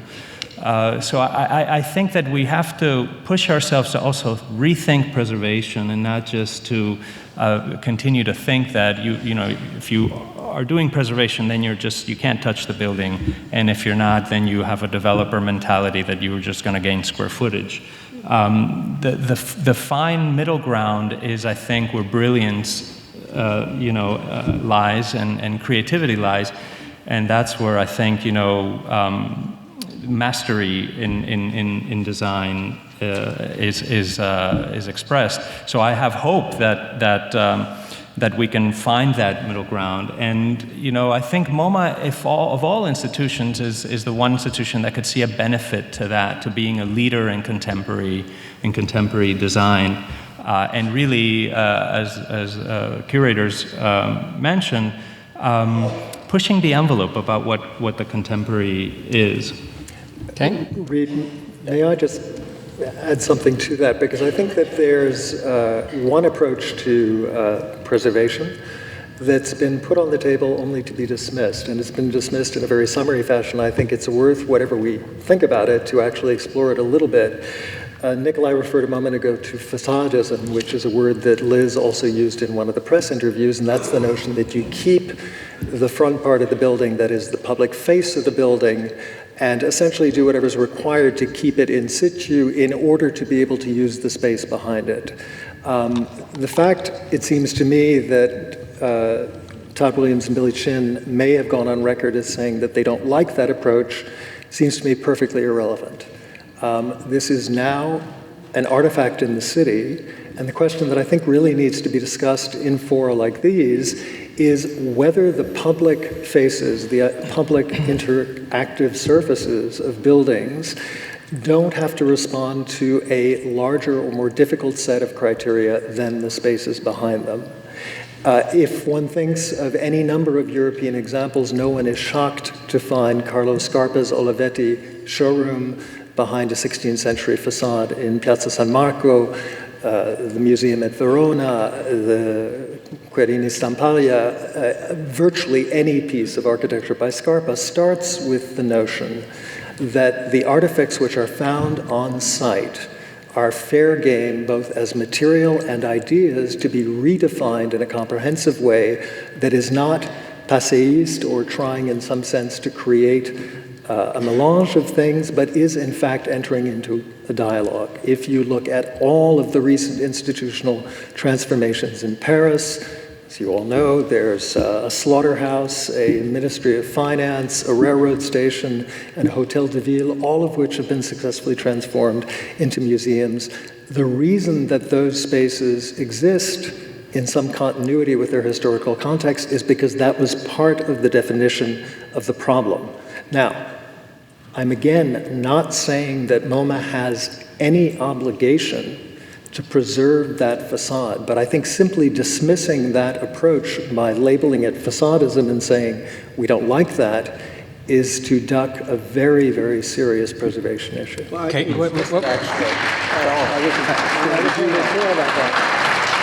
I said you can make an argument for it. Okay, I want. But that's what we're talking about. Yeah. I'm going to cut this off because I want to go to at least one other different kind of question while we still have time, because we're going to run out of time for this section in a minute. I'm going to direct it towards Catherine. We've talked about the building, and we've talked about the architects, and we've talked about MoMA. Talked about the building, talked about MoMA. I'd like to talk about architects and architecture for a moment and their responsibilities, or actually I'd like you to do that instead. And I'd like you to address the question about how does an architecture firm, how does an architect balance the responsibility they have to the client with what might be a conflicting sense of responsibility to the city or to the general public? Where does the architect's responsibility to the client end, take a stab at this, and their responsibility to that other audience begin? Well, I told you when I saw the question I didn't like it and I wanted a different question. We actually all wanted to swap the questions that Reed gave us. But the fact of the matter is I think that Liz set that forward in a very clear way. I think, I came here on the subway tonight and I got out at 65th Street and Broadway in front of Lincoln Center, and I just always marvel at what DS&R did there. I just think it's fantastic. We know that they really, as she said, are strong advocates of adaptive reuse. And I think as Liz explained it, and in fact it was a little different than the presentation that I heard in their office a couple of weeks ago, the repurposing of that space was something that their client obviously had veto power over, and there was a little more detail about that in the presentation tonight, that what that was going to be used for was not satisfying to the curatorial department or the educational department, and obviously what it would be repurposed for, matters to the client, and DSNR ultimately came to a conclusion that had to do with input from their client. That happens all the time. This is unusual because their client isn't a private commercial developer. It's the Museum of Modern Art. We, as we're all saying, feel invested in that, even though they have every right to tear the building down if they want. We feel profoundly invested in that, and that makes it open to a larger question. And I have to say that it's a very fastidious process that Liz showed to us in a relatively brief time, but clearly there is more than one way to adapt this building, and I don't think I can see that it can't be preserved as is. I don't think most of us up here are advocating of that, but I think there are more than one approaches to connecting the museum to the Heinz Tower galleries, and I think that there are more than one way to repurpose the building, but perhaps not within the parameters set forth by the client. Nicolai, you want to take a shot at that? Well, I don't think the client really this is the forum to discuss the client in a way. I think everyone here is here because they agree that MoMA has a public responsibility, dual responsibilities. One is to their collection, right? And one is to architecture, as Karen pointed out, right? And I think the question is how you balance those two issues. And I think we've been very vague about talking about this in some sense because we're not actually addressing the plan, in any specific way. I mean, I think if you go back, I would pull back all the way to the beginning. I think MoMA tried to do certain things with the Taniguchi edition, and it's clear that there are major issues with that building now, a lot of people feel. I think one of the first questions is, who's the audience for the collection? And I think that's changed a lot since the whole process began with Taniguchi in the mid-90s, right? I think once you look at the audience, you have to also talk about, which I was shocked wasn't brought up today, the reorganization of MoMA's collections, which is a big part of what's driving this, right? And I'm sure that Glenn can talk about this and Ann can talk about this in a moment if they feel like it. But to me, part of the discussion here is, if you're really going to reorganize a collection without departments, you're going to integrate things like architecture, right? Art, painting, film, photography. You have to start rethinking the whole complex, right? The whole campus and how it functions. Those are very big issues for the public. Forget about the client, right? In terms of how that museum is experienced, who's going to see it. Some of these issues can be addressed very simply. Open the museum till midnight, when you're talking about being able to see the collection in a kind of more quiet surroundings. But some of these are really serious architectural issues. When you start looking at that, there's certain things I think in Dillon, Scafidio, and Renfro's plan that I think are very interesting. One that I haven't seen discussed anywhere is this idea of multiple points of entry into the museum, right? So you'll now be able to enter not just on the main 53rd, 54th Street lobby, but you'll be able to enter at the east end through the Lauder lobby, through the old Goodwin Stone building. When you start looking at the museum at that end, and then you have this access that, I wish we could put the image back up there, this kind of east-west axis that starts to link the different parts of the campus. When you start looking at this as an architectural problem, one of my questions to Liz would have been, okay, if you're trying to create multiple entries, maybe then the Folk Art Museum should be an entry point rather than an art box. Maybe the art box should go to PS1, which is a different kind of way of experiencing art, right? And this becomes an entrance which, in fact, actually lines up with one of the main elevator cores and circulation cores in the building, now in the new addition. So when you start looking at that, you start thinking differently about the issues of preservation, because you're looking at a different plan suddenly. I think then as you move up the building, I think the issue of the floor slabs is an enormous problem. I actually think in that case, there was, I suspect, some kind of sense when they were working on this scheme that the ghost of the building had to somehow be preserved, right? And so these spaces had to somehow, any spaces on this site had to be somehow unique or feel different. As you said, there are very different ways of thinking about that. I think you could also make the argument that that's where the preservation argument starts to fall apart, because the difference in floor heights are not 4 inches. They are on one floor, but on the others, they're close to 5 feet. So that involves ramps. So how do you deal with the ramps? Maybe instead of having these boxes, you want a much more fluid circulation. You want to level out the floors and erase the differences, right? So then you start getting into percentages, which I think is, in terms of the presentation, really what we're all talking about. Maybe there's a way to preserve the ground floor of the building and the facade if you rethink the proposal, right?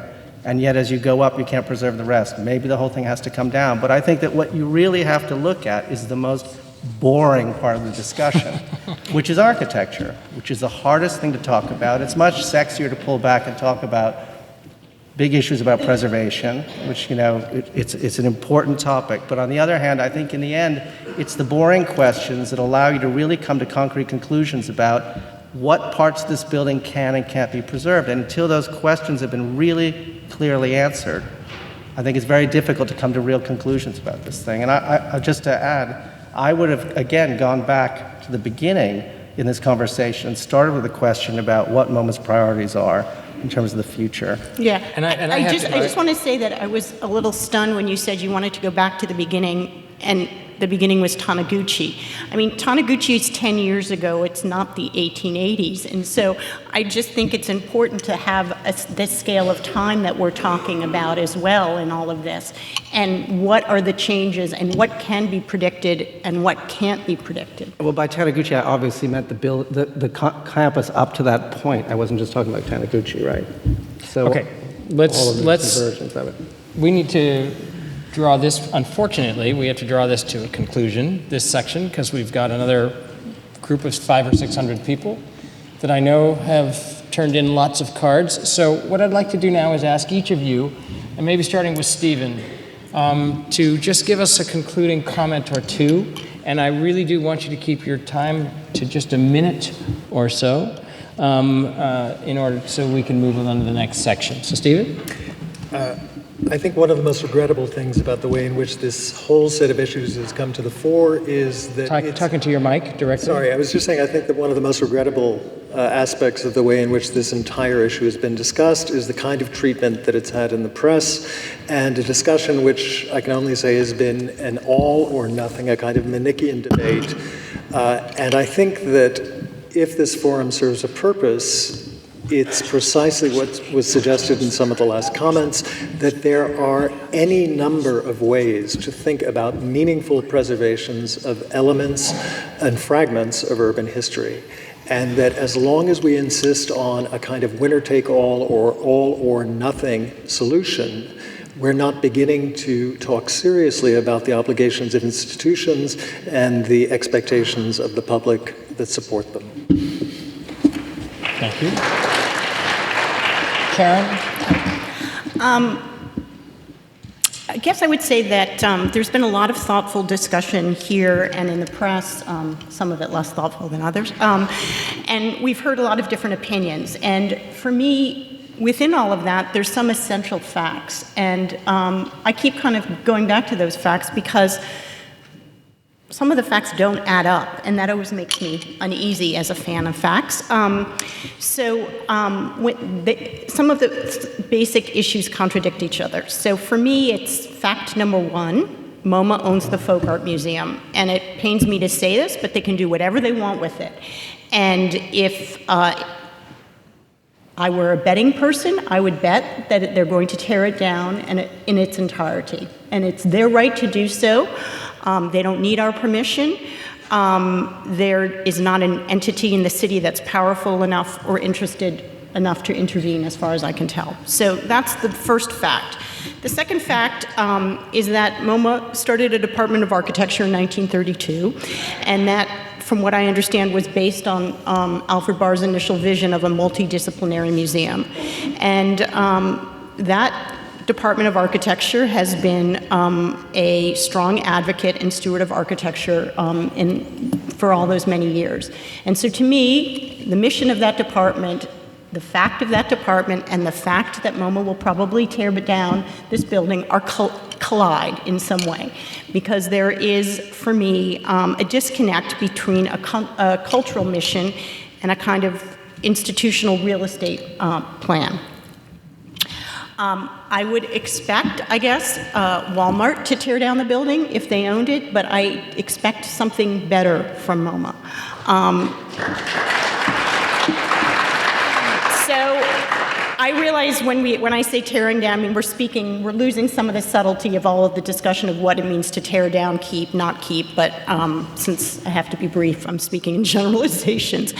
I mean, it's worth, and this is parenthetical, if for example, the folk art site contained a site-specific work of art by Richard Serra, what would the museum do in that case? Would it find itself advocating to tear down a Richard Serra? So that would be a very tricky position for the museum to be in, because I think that they consider art sort of the main course and maybe architecture is a side dish or something. So, it's a harder thing to argue for. So anyway, and then the third fact that I find distressing or distracting is this idea that the circulation cannot be solved unless you tear down MoMA, because it had been solved before. It wasn't a great solution, but it was a solution, and it was one acceptable to MoMA. So, as I said, the facts don't entirely add up to me, and that makes me uncomfortable. And then the last thing that I would say is that I find it uncomfortable that the word bespoke has become a bad word. I would like to believe, and I say this in relation to the architecture that's probably going to be torn down, and also in terms of the architecture that I hope for in the future, that I always thought great architecture was made to measure.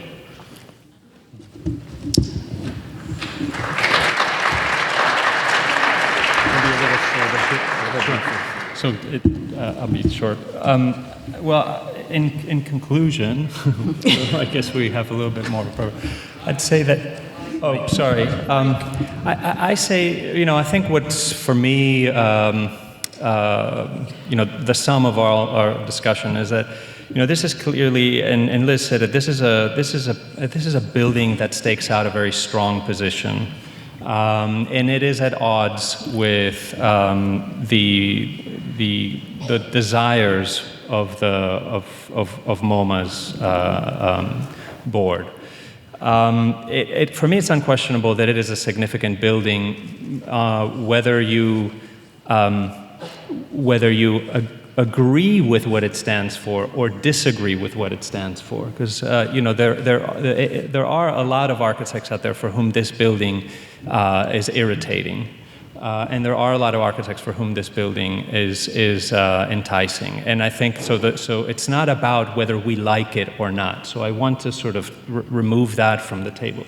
It's about this building significant and staking out those positions and helping us as a discipline articulate our positions. It helps us understand what architecture is today, and in that sense is terribly significant and has important qualities worth preserving and conceiving and pushing us to think about how to preserve it in a different way. So it asks us to preserve, not to museify. This is not a collection piece. Museum is not, the idea of preservation is not to treat it as an untouchable object. So it is our responsibility to try to think through how the museum can benefit from preserving the qualities that make this building. And I would just ask the audience and the board to imagine themselves 15 years from now, 20 years from now, when the announcement is made that MoMA is finally going to move to another location, that there will be different players, there will be a different board, and they will decide that there's not enough room midtown, finally there's just no room to expand, and there'll be another place to go. Preservation asks us to think deep into the future. What will we be left with?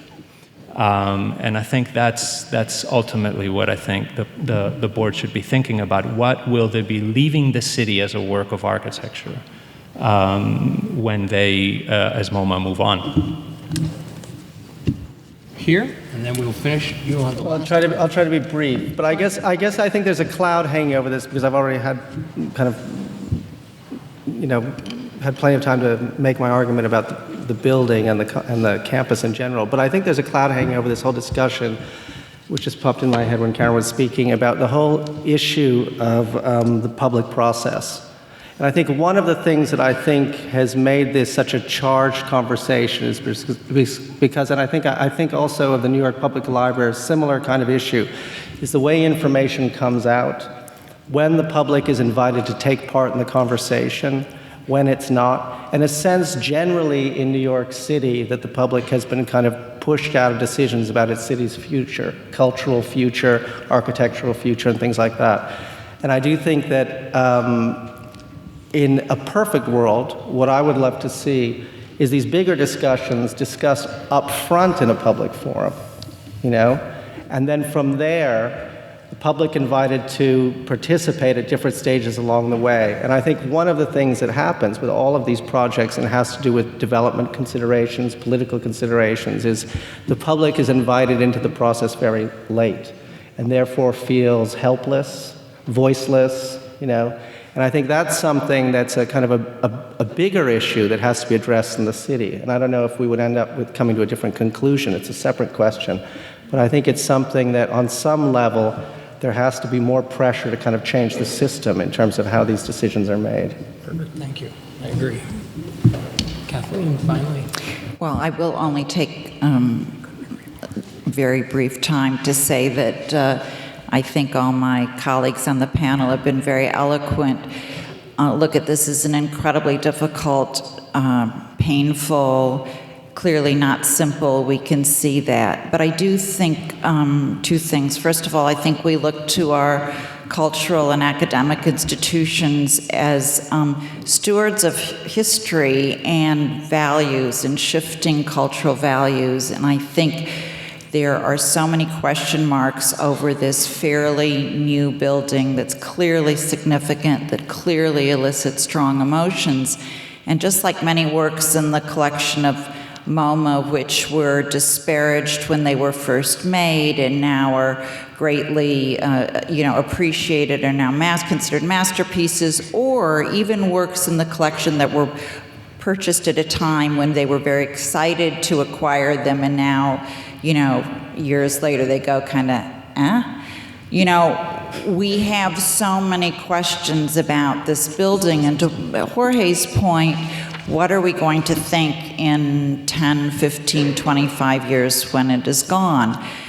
I'm concerned about the speed with which this has happened. I think originally MoMA was moving slowly. They originally said there might be exhibitions when they bought the Folk Art Museum. There was a time when they thought the Heinz galleries would be delivered to them as a shell, and they weren't going to move very quickly. I was surprised when I asked Glenn Lowry how soon it might be torn down, and he said by June. I think everything that's being said and discussed here and in a wider forum is reason to really stop and reconsider that idea, and to Nikolai's point, have a wider, broader discussion.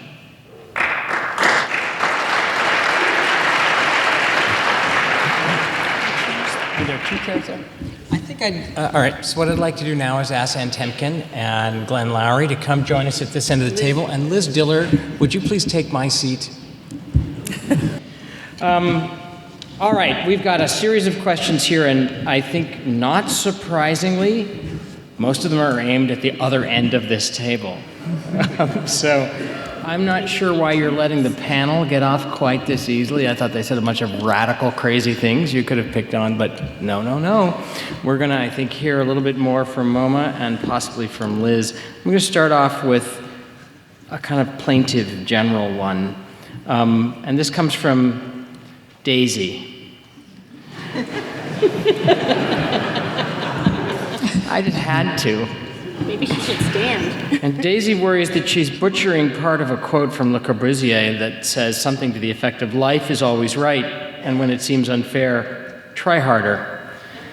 Clearly, this room recognizes injustice and is asking for those in authority to try harder, and asks, is trying again and trying harder to save the Folk Art Museum still an option? So I think that we've tried very hard. This is not for lack of effort. Sorry, Richard. Glenn, can you get right up close to this? Is that better? Yes, it is. That's better. Sorry. So to answer Daisy's question, we've tried very hard. It's not that we arrived at this conclusion easily or quickly. We spent a lot of time thinking about it. We worked through a lot of options. It wasn't just one option with Diller, Scofidio, and Renfro. And we've made our decision. I do think there are some things that can be adjusted because I paid a lot of attention to Jorge Otero's observation about the olfactory impact of buildings. And those of you who saw the last slide that Ann Temkin showed, which was Mike Kelly's deodorizer, which emits perfume, I have a feeling that that will have a beneficial impact when it's installed. All right, so here's a second question. And this comes from Louise Hartman, an architect. And there's several questions here. I'm not going to just choose part of it. These have to do with about creating the best art viewing experience. And if MoMA really needs to expand, why not expand MoMA PS1 or MoMA to another location, not simply MoMA in its current location? I'd like that. Liz, is that something that you would... No, send that to Glenn. Okay, Glenn. I'm really glad you're down there. No, of course, look, I'm happy to answer that. Now, I'd ask Ann Temkin to join me as well, because it's, of course, a question that we think about all the time.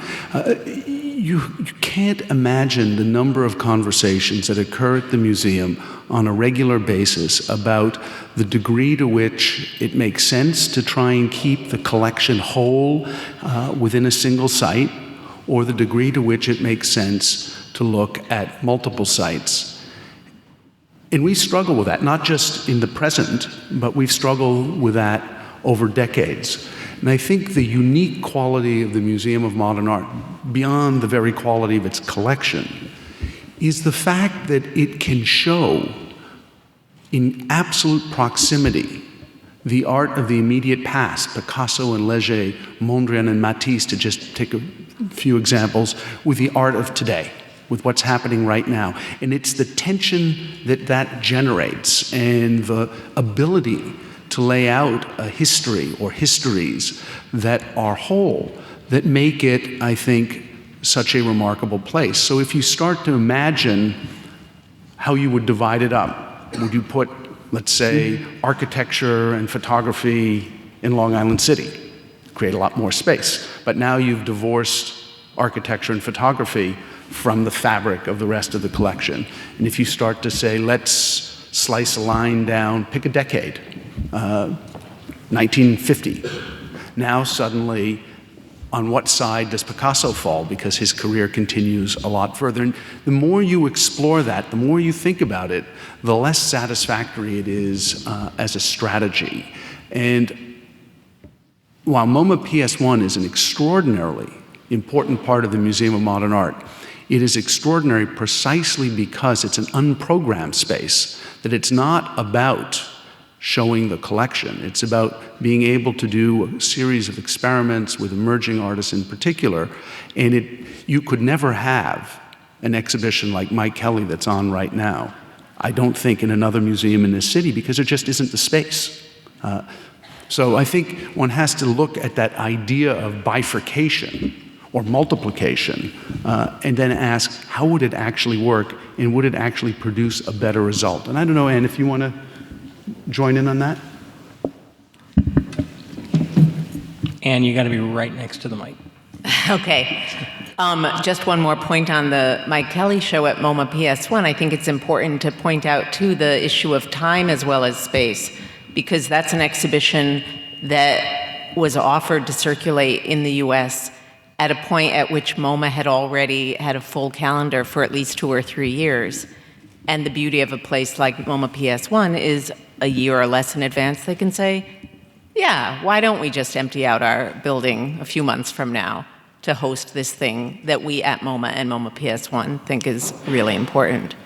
But other than that point specifically, I do agree with Glenn that the direction that we're moving in, curatorially and intellectually, that isn't reflected in our spaces right now, is one that, if anything, is far more integrative rather than divided.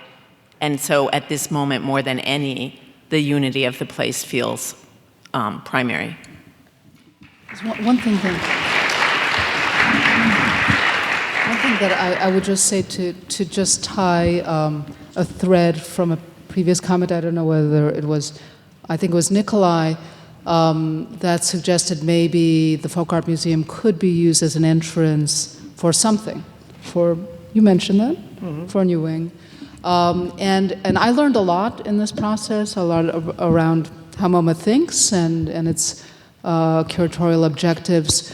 We had a scheme, actually, that did exactly that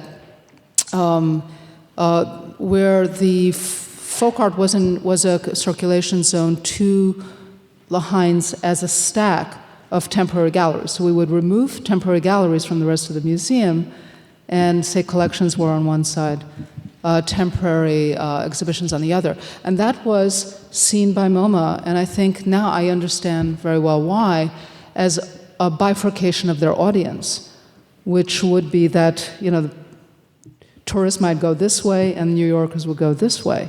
And the desire to really mix up the populations that go to MoMA and to actually tie things together across histories really became a very, very compelling point in really stretching those horizontal plates to be able to expand and then compose. I think I just heard the audience agree that the idea of separating tourists and native New Yorkers is a good idea.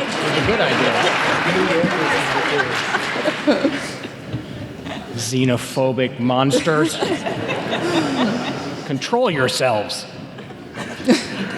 Liz, I think this one is for you. This comes from Heidi Blau, and it goes right to what you were just saying. That Heidi asks about, it says that much of the conversation has been built around the issue of organizing the museum along horizontal planes.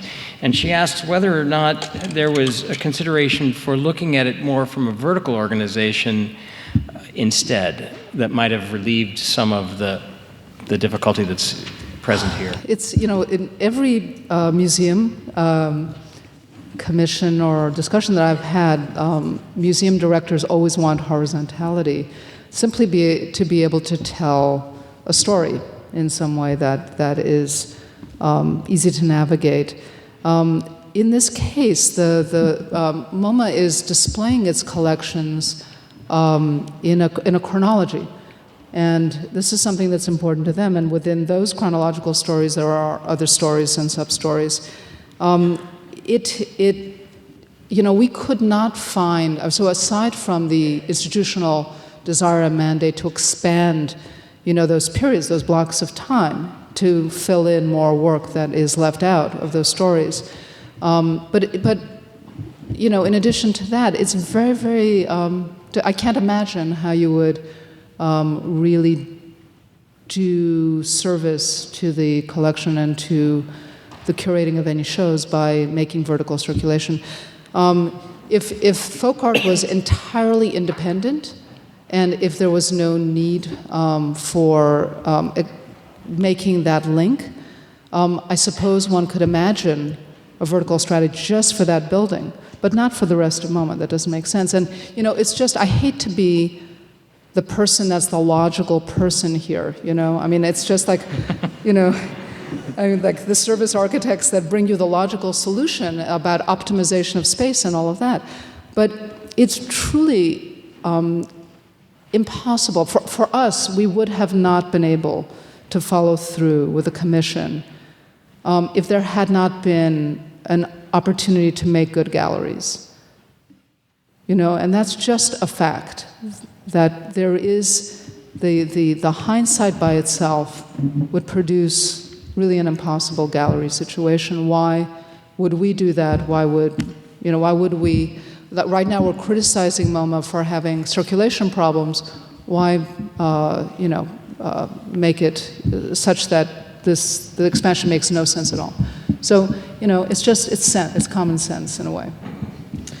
I'm going to address this to Jorge. You thought you were done, but you're not. I'm grateful. Oh, you'll get yours too. I'm holding the best one. I'm sure. Layla La Gizik, and I apologize if I mispronounced the last name, wants to know whether city laws should be amended in some fashion to consider giving landmark status to contemporary architecture. Well, I mean, there are countries where there is no sort of moving wall for preservation. Brazil, for example, landmark Niemeyer buildings before they were finished. That's Niemeyer. Yeah.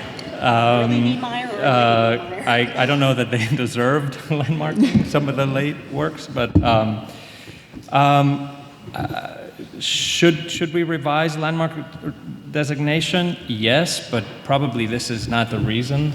This is one of the main things, for example, of landmarks is it's very difficult to designate an interior. It would be practically impossible to designate this interior because it wasn't technically public. You had to pay a ticket to get in.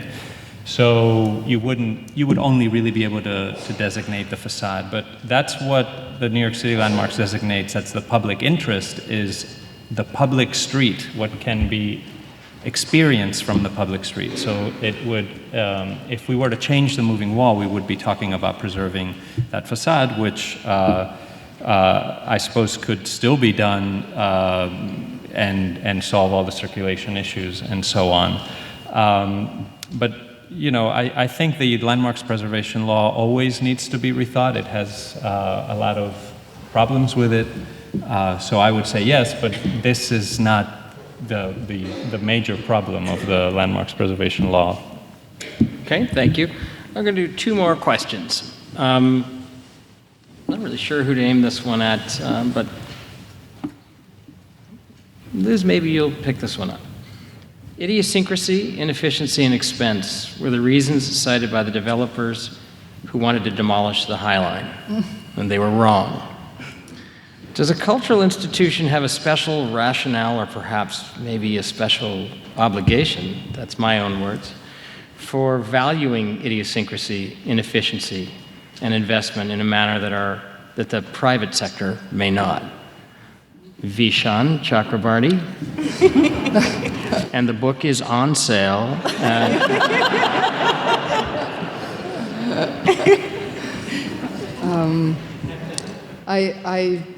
I have to say, of course, idiosyncrasy is important, and inefficiency. We stand for all of that. At the same time, we have a kind of complicated role in this. If no one touched this building, if MoMA wasn't about to expand and the building were there, it would be great if it were open so people could see it. For the problem, we're talking about this thing almost past, future, very strange. So the building, while it was open, I think many of us saw those kind of idiosyncrasies, and it was really, the bespoke nature of things, Karen. I don't think that's a bad word. Those are all good things. It all becomes a question when you are trying to do something next, when you really need to do something next, and not be kind of paralyzed by something that pre-existed. And this is a really difficult, problem for us ethically. It's a problem professionally. But we believe that in this set of circumstances, there's an ambition that MoMA has that we think is really important to the public. And when we think of ourselves in the future, there's something very kind of out of body here going on, that there are a group of architects that are not here today. And there are all these people that are talking about their work. And when I think about our own work in the future, I wish that there could be a public forum about our work and people would remember and advocate for the work. But, you know, we can't think of ourselves historically that way. It's very, very difficult from the position of the present to make monuments, to feel like the moment you've made something on Earth, even Lincoln Center, that we've helped and we think that it's being very well appreciated. We have no idea. Architects have no control over the future. You know, that's one of the terrifying things about all of this, is that the moment an architect steps away, it has no control. They have no control. And futures change all the time.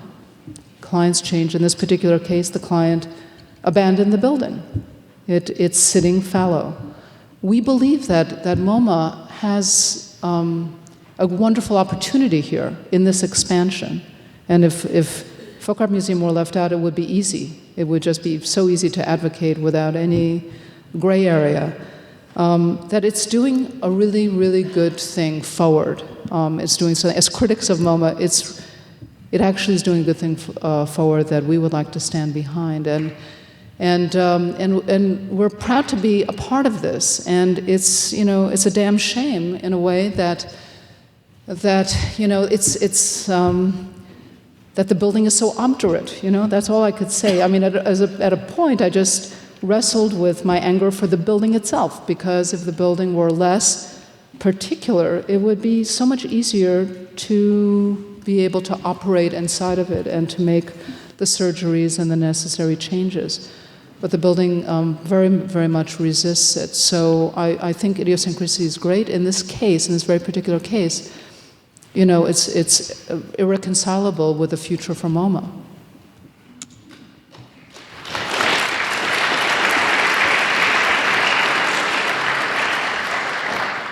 I want to thank a bunch of people whose questions we're not going to get to tonight.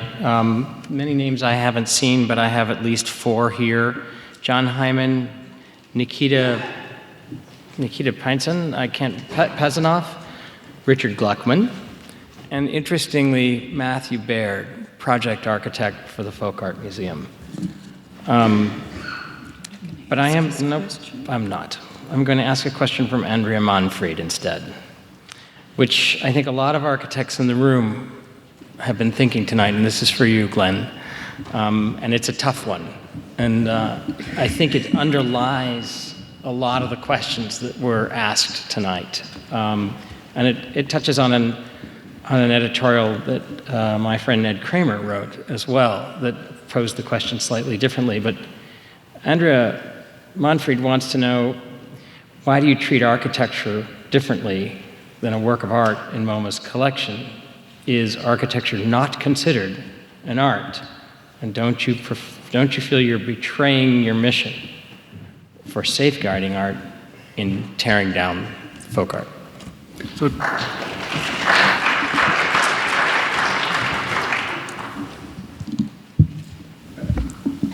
thank you, Reed. And it's an excellent question. And one that obviously we think about a great deal. And architecture is different from painting and sculpture. I don't think there's an architect who would dispute the fact that architecture comes about in a very different way and serves a very different purpose. So we treat architecture with the same seriousness as we would treat any other discipline we collect. But we don't collect buildings, and we don't collect them for a reason. And I'm still, I suppose, old-fashioned enough to believe that architecture is tied to function and has to serve a purpose. It doesn't exist as an autonomous object. If it existed as an autonomous object, then the Folk Art Museum would never have come into being, because it replaced very beautiful brownstones that were demolished to make way for that building. And if that were the case, then what would be the condition under which any building could ever be demolished or torn down? So I think architecture raises a completely different set of questions and engenders a different set of responsibilities.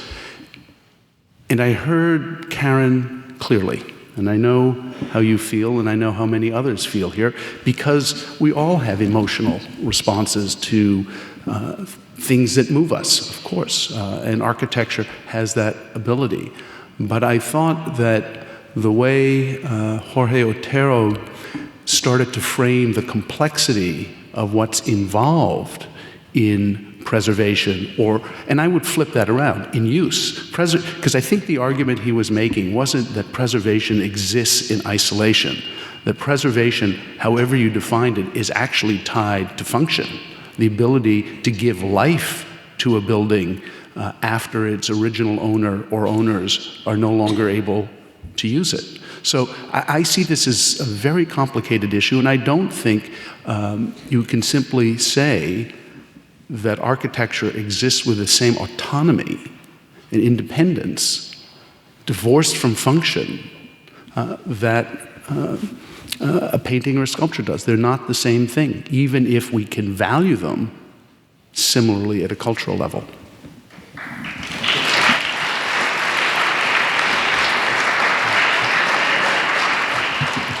And I think we're going to leave it on that note. I think we've had extraordinary input from Karen and Stephen and Nikolai and Jorge and Kathleen, and I'd like to ask you to help me thank them before we disappear.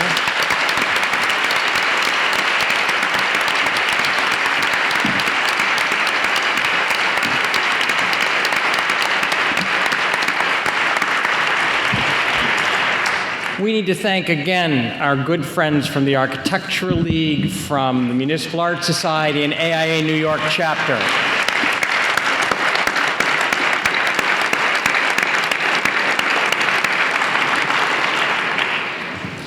We need to thank the folks from MoMA, Anne and Glenn, for being here. This was not easy for them to do tonight.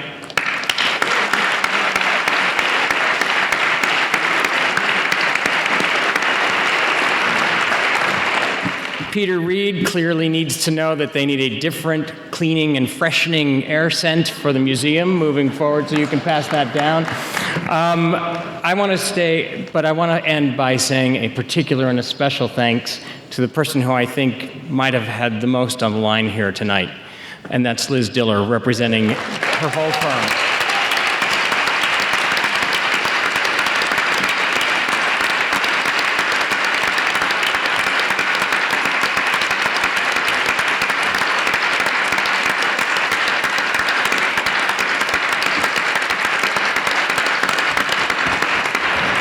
We thank you all, and we thank all of you for coming out on a cold night. Have a great evening, and don't give up the fight.